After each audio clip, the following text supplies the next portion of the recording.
കേന്ദ്ര സംസ്ഥാന ബന്ധങ്ങളെക്കുറിച്ച് പഠിക്കുവാൻ നിയുക്തമാക്കിയ കമ്മീഷൻ. കോതാരി.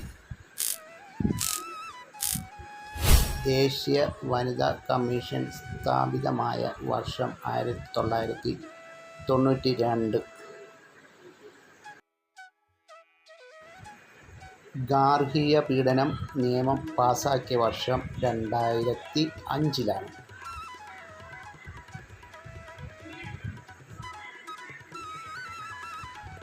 ഇന്ത്യയിലെ ആദ്യത്തെ വനിതാ മുഖ്യമന്ത്രി.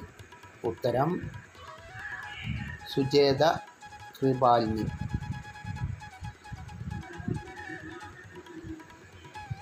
ഏത് ആർട്ടിക്കിൾ പ്രകാരമാണ് സുപ്രീം കോടതി റിട്ടുകൾ പുറപ്പെടുവിക്കുന്നത്? ആർട്ടിക്കിൾ 32. ആർട്ടിക്കിൾ 32 ആണ്. കേന്ദ്ര മന്ത്രിസഭയിൽ അംഗമായ ആദ്യ മലയാളി. ഉത്തരം ജോൺ മത്തായി. ജോൺ മത്തായി ആണ്.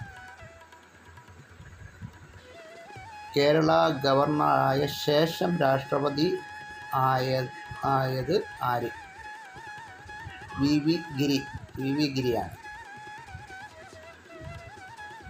ഇന്ത്യൻ ഭരണഘടനയിലെ നിർദ്ദേശാനുസൃതങ്ങൾ ഏതു രാജ്യത്തിൻ്റെ ഭരണഘടനയിൽ നിന്നും കടമെടുത്തതാണ്?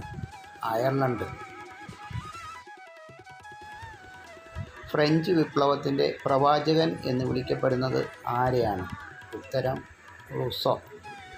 ഉത്തരം റൂസോ.